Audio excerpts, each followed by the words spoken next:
Good morning, good morning. Biyahe natin ngayon ay Subic. Punta muna tayo ng 0 kilometer. Good luck sa amin. Maraming salamat po sa Ems Apartel. Ayan, napakamura ng kanilang room. So kung mas lumayo pa siguro kami, ganun din naman halos sa yung presyo, kaya doon na lang kami nagstay. First impression, alam namin na balahura yung lugar kasi parang apartel nga lang, ganun. Pero nakatulog naman kami ng maayos. Medyo ano lang, hindi lang ako nakatulog agad dahil siguro sa excitement pa rin na dahil sa ginagawa nating Philippine Loop. Wow, napakagandang gumising sa umaga tapos ganito kaganda yung bubungad sa'yo. Dito maganda pa yung view mga boss. So kinakabahan din dahil nang syempre, una sa lahat mga boss, Manila na itong pupuntahan natin. Hindi ako sanay sa kalsada ng Manila kasi una sa lahat napakalaki niya. At the same time, mas marami yung enforcer. So dapat mas magdoble ingat. Lahat ng traffic rules mas dapat sundin. Although lahat naman, pero yun nga lang, dito mas mahigpit compare sa mga probinsya. Ultimong top speed o limited speed lang ang pwede sa mga bayan. Yan, Municipal of Naik. Napakaganda rin naman pala dito sa Naik, no? Oo, napakaaga pa lang pero napaka-busy na ng daan dito. Dapat dito, sa Manila ka, dapat ikaw ay isang defensive driver. Wow!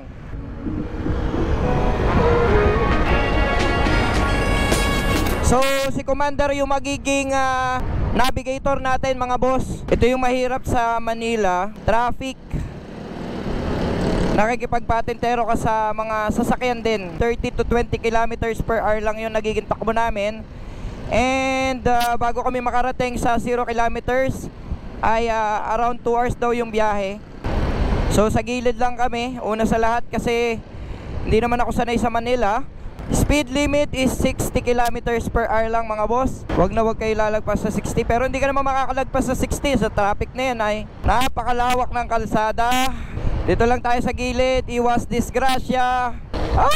Grabe ang kalsada mga boss. Hindi ko ina-expect na makakabiyahe tayo sa ganito. Bacoor ang kasunod natin at saka Kawit, Cavite.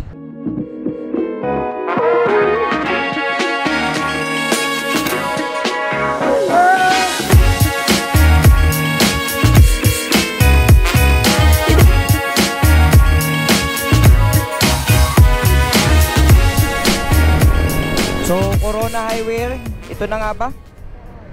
Ano? Terona Highway. Ano no? May eroplano no? Medyo matraffic dito mga boss. Bali, siguro dadating tayo ng Subic ng around hapon na. Yeah.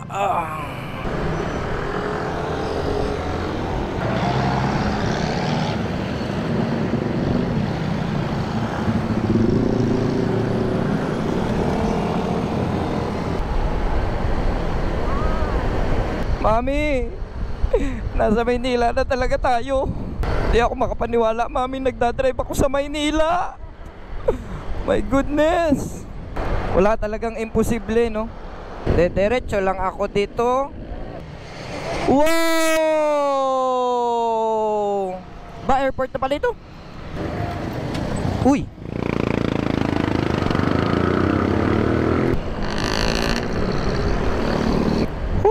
Ito na, nakita ko na. Wow. Sir, tanong lang, saan po dito yung kilometer 0? Ayun, kabila. Saan ako pwedeng dumaan, sir? Pwede kang mag-U-turn dito. Dito po? Signal light ka na lang pa. Pwedeng dituan. Salamat po. Saan ko kaya, sir, na lang pwedeng iparada to? Parking. Doon sa Kalaw. Ikot ka na lang, sir. Puro kanan. Puro kanan? Diyan sa may Kalaw na yan na may Mercury, yan pinakamalapit na parking para dito sa kilometer. Salamat po. Hindi ako makapaniwala. Nandito na tayo sa Luneta. As in, wow lang. Wow. Yun lang yung kaya kong sabihin ngayon. Dito yata yung sinasabi nila. Ito. Yun mga boss, bali nandito na kami sa Luneta ngayong araw. Ang harap pala nito is 0 kilometers.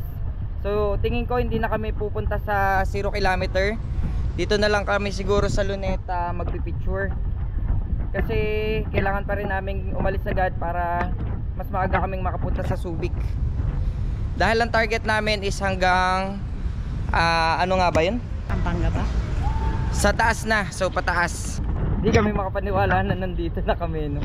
Ito yung building na ano na tinayo tapos nakasira daw sa view ng Luneta. Yan yung building na yan. Kasi nandito yung Rebulto ni Rizal. Tapos nandun yung building at napakalaki ng building. Okay, so tapos na kaming mag-picture sa Luneta. Hindi na kami mga boss pumunta dun sa kilometer 0 kasi baka madali lang kami ng jaywalking. Hindi namin alam kung allowed na tumawid. So mahirap na, baka ma-jaywalking mga boss. May penalty din yon. Thank you po. Dito na. Yun mga boss, diretso na tayo ng Subic para sa ating first checkpoint para sa Philippine Loop. Babanat na naman tayo sa napakaraming yun, pag ano na. Ang estimated mga boss ng Google 4 to 5 hours nandun na tayo sa Subic. Ba, parang may espesyal. May tour na maramihan, ano? Biruin nyo yung mga yun mga boss mga taga ibang bansa pero pumupunta sa Pilipinas para puntahan yung tourist attraction dito. Tapos tayo mismong mga Pilipino hindi tayo makapunta, di ba? Wow! Woo! Grabe yung feeling. Para ako lumulutang. Haharapin mo lahat ng takot mo sa kalsada. Yun yung isa sa may experience mo talaga dito sa Philippine Loop. Haharapin mo talaga lahat ng takot mo. Mawawala ka sa comfort zone mo. Kung natatakot ka sa maluwag na kalsada, kung natatakot kang maging pumunta sa ibang lugar, kung natatakot ka sa mga mabibilis na sasakyan, grabe yung feeling, grabe, hindi ko may explain. Kailangan hindi ka tatanga-tanga. Isang chicken with rice at saka isang crispy chicken fillet, chicken sandwich, sorry. Siguro with fries and drinks. So, ang sabi ko mga boss, hindi kami kakain sa fast food. Pero kanina pa akong tumitingin, wala ako makitang turo-turo sa gilid ng kalsada. And anong oras na rin, wala pa kaming almusal. Alas 10 na. Kaya, ayun, kain lang muna kami sa gilid. So, yun, nandito kami sa tapat ng Ace Medical Center ng Valenzuela mga boss. And dito muna kami kakain. Kamusta yung araw mo ngayon? Na-experience ko na yung mag-aaway nga tayo. Oo, kanina mga boss, nung nandun kami sa Luneta, hindi pala may iwasan, nag-away kami. Hindi naman nag-away na nag-away talaga.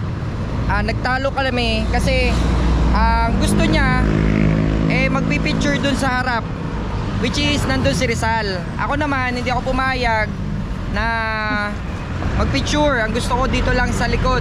Pero syempre, babae ay babae, panalo ay panalo. Yun, nanalo yung babae at nagpicture kami sa harap. Kasi kung hindi namin gagawin yun mga boss, mag-aaway lang kami in the whole day. So kailangan ko pagbigyan yun.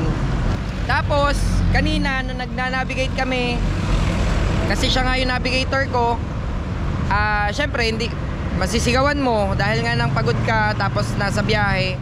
Pero so far, kayo pa rin naman na magre-resolve kung paano yung adjustment. Pero so far, sa ngayon mga boss, smooth pa yung biyahe namin. Nagutom lang talaga kasi wala pang almusal. Yung sinasabing kumain sa sasakyan. Grabe, hindi ako makapaniwala na nandito kami sa Valenzuela at dumaan ako sa Maynila nang nakamotor at ako lang, di ba? Dati takot ako pag Manila, takot talaga ako, ayaw ko. Pero galing ng Philippine Loop Adventure Tour kasi pinapaharap niya talaga sa iyo lahat ng mga dati mong kinakatakutan, tapos mawawala ka talaga sa comfort zone mo. Napakagaling, galing. Lalo na pag nandun ka na sa lugar. Oo, pag nandun ka na, wala na no choice ka na, kailangan mo na talagang pumuntahan yung lugar na yon. Maganda. Grabe, pero sulit kasi lahat naman ng napupuntahan, lahat naman ng stopover maganda, historical, mas nakikilala mo yung bansa mo. Speechless mga boss pag napuntahan nyo. So Bulacan na tayo mga boss. Konting minuto na lang ay paliko na rin tayo pakaliwa. And yun, dire-diretso na yung papunta ng Subic. Hindi na ganun kahirap yung feelings dito kasi hindi naman na ganun kalaki yung kalsada. At the same time, hindi na rin kami masyadong naiilang dahil nga hindi naman ganun kahigpit ang mga enforcers dito mga boss. Ang hirap lang, hindi tayo nakakapagpalipad ng drone mga boss ngayon kasi una sa lahat matataas yung gusali dito, baka mag-fly away yung ating drone. So meron din kasing tower cell dito. Ayan, iniiwasan natin yung mga ganyan.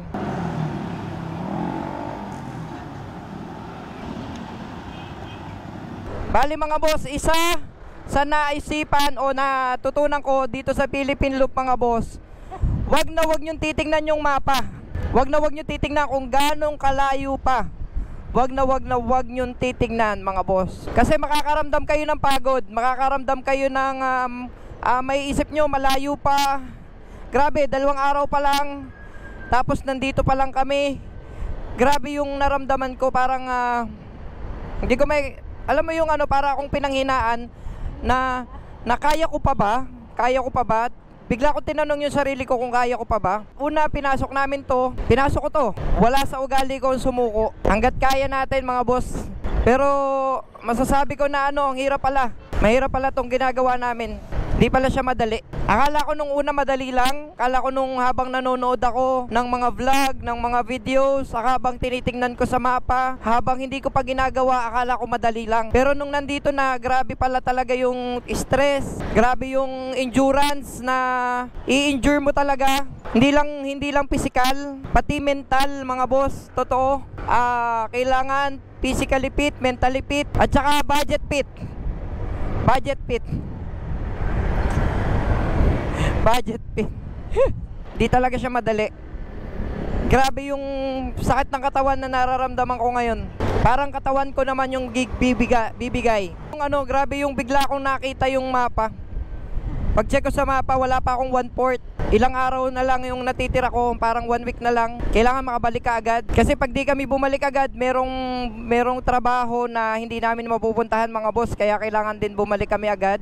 Isa yun sa struggle na iniisip ko. Hindi usapang pera, pero usapan na kausap ka na kasi nung kliyente. Kaya kailangan makabalik ka rin agad at ikaw makapagtrabaho para sa kanila. Kakanan daw tayo dito. Iikot tayo. Santa Cruz yata to eh. Ang galing. Nakaka-amaze. Pero mga boss, kahit ganun yung naging pagod namin ngayon, di naman kami nagsisisi una sa lahat kasi napakaganda talaga ng mga napupuntahan natin. Di mababayaran yun mga boss. Baka nasa NLEX na tayo, wala pa tayong kaalam-alam Manatili sa kaliwa, ibig sabihin kakaliwa tayo. Malolos, Bulacan. Wow! Teka. Bulacan na tayo. So yun, nagpa-picture lang tayo dito sa tapat ng Malolos, Bulacan na arko. Sir, ano nga pangalan nyo po, sir? Joseph Polonia. Ayun, shoutout kay sir, maraming salamat. Thank you sir, thank you. So yun, diretso na rin tayo mga boss. Layo na. So yun mga boss, nandito na kami sa Pampanga. Naki-charge lang kami ng around 30 minutes dito sa tindahan. And diretso na rin kami papunta ng Subic. Ang estimated ng Google, around 2 hours ang biyahe. And magpipicture lang tayo sa checkpoint, tapos diretso na tayo ng Baguio. Plano natin, Baguio na tayo matutulog. Tapos doon tayo mag-stay ng 1 araw bukas. Naki-charge lang tayo ng kaunti mga boss kasi nag-lowbat talaga lahat ng battery. Hindi ko alam kasi may isa pang battery na dapat ay full charge. Pero nung chinek ko kanina, lowbat. Sulipan Bridge. Parang nagawa na ng bagong bridge. Ang diskarte namin mga boss, hindi kami tumitigil dun sa tigilan ng mga riders, ng mga truck, ganyan. Naghahanap kami ng ibang pwedeng tigilan kasi mas mura yung bilihin. So tulad sa Subic po ay mahal ang doon, mga resort. Mahal din ang mga room. Kasi tourist spot po yun. So kaya gusto naming magdiretso ng Olongapo. Olongapo ba yun? Alaminos yata. Wow, Laki pala ng katedral dito, no? Wow! Nandito na tayo sa Guagua, ng Pampanga. Kailangan 2 checkpoint yung mapuntahan natin ngayong araw na to. Dahil target natin bukas ay Baguio na. Napaka lawak pala ng kalsada dito sa Pampanga. Shoutout sa ninong ko, kay Ninong Norly Pamposa, pasensya na Ninong. Hindi kami makakadaan sa'yo. Out of way. Pero gagawa ulit ako ng paraan para makapunta sa'yo, no? Ito mga boss yung struggle para sa akin. Kasi hindi nga ako sanay sa malawak na kalsada. So gilid-gilid lang tayo. At approximately around 50 to 60 km per hour lang yung takbo natin. Hindi tayo makapag 70-80. Dahil nag-iingat, syempre, no? Kaysa naman nandun tayo sa gitna at nakikipagbakbakan, tapos hindi naman tayo komportable sa ating posisyon, baka makapag-cause lang tayo ng aksidente.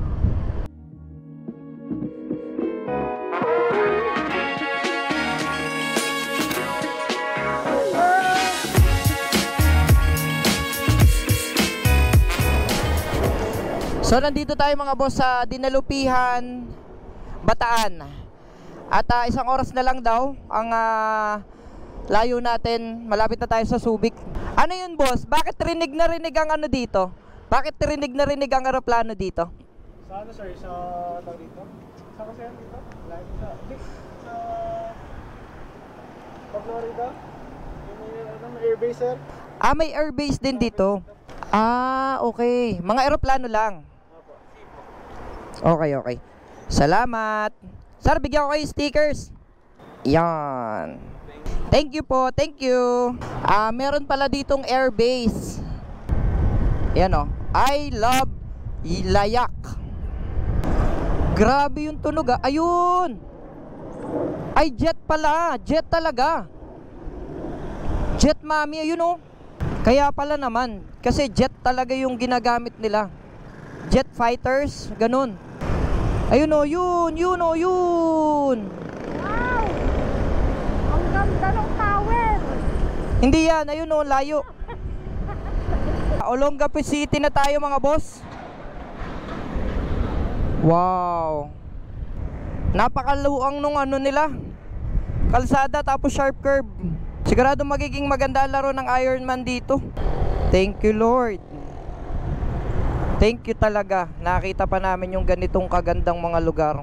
3 kilometers para sa Santo Tomas, Subic. Iyon mga boss, nakapag-picture na tayo sa Welcome Subic. Ito yung first checkpoint ng Luzon leg natin. So sa loob ng 2 araw, ito pa lang yung checkpoint na napupuntahan natin. Papunta naman tayo ngayon ng pangalawang checkpoint. Ang limot ko yung tawag mga boss. Tapos na tayo sa ating first checkpoint, which is yung ating Subic. Nandito na tayo sa looban ng Subic. So diretso na tayo ng, check ko muna, Alaminos. So Alaminos na tayo mga boss. Ang ating sunod na checkpoint, 147 km from Subic. Doon tayo magpapagabi dahil diretso na tayo ng Baguio kinabukasan. Alaminos, Pangasinan. Maganda tong lugar na to. Nakikita mo ba yun, mami? Ayun yun. Wow. Ito pala ang Garden of Prayer.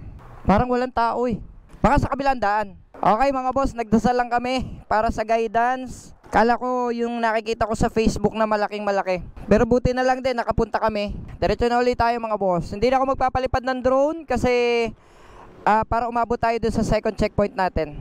Tulay na walang tubig. Ba't ganito mga boss? Hindi ko alam kung saan lugar to, pero tulay siya, pero wala naman tubig. Ito yata yung Lalahar dati. I-comment nyo nga sa baba mga boss kung alam nyo yung storya nito. Kalbong kalbo naman yung bundok San Felipe na pala ito. Tapos pagpasok mo ng San Felipe, ito yung bubungad sa'yo. Isang sirang kalsada. My God. Sir, tanong lang, anong lugar na po ito? San Felipe, Zambales. Di ba meron kasi kami nadaan ng tulay doon. Pero yung tulay walang tubig. Puro lang siya buhangin na puti. Ano po nangyari doon? Bakit buhangin lang yun nandun? Ano po? Sa lahar. So meron kami ditong nakita. Campsite siya mga boss. Ang pangalan ng campsite ay Maragaha Campsite. So may Facebook page din sila, tsaka may contact number. Hindi ko na napasok yung loob. Pero parang para siyang surfing site. Hindi ko sigurado mga boss yun Pero mura lang yun. Kasi 350 lang ang per head. Kung may tent ka na, mag-additional ka lang ng 150 pesos. Lakeview Hotel. Mukhang mahal dito, mami. Magkano pong 12 hours nyo dito? Yung kababaan nyo lang na room. Bigay ko na to sa yung isang aircon set. 12 hours na. Ang out nyo 7 na umaga. Pero kung lalampas kayo doon, 1 to na sila. 800. Sige, kunin na namin. Yan mga boss, bali nandito tayo sa Lakeview Hotel. Ang rate talaga nila is 1,000 pesos. Pero dahil 12 hours lang kami, naka-discount kami ng 200 pesos, naging 800 pesos na lang mga boss. Ang maganda doon, naka-aircon na to. Ayan. Tsaka maganda yung kwarto. Hindi siya amoy sigarilyo. Tapos malinis din yung CR. Magkapahinga lang kami, magcha-charge ng mga gadget, tapos magkakape ng mga files, then matutulog na rin.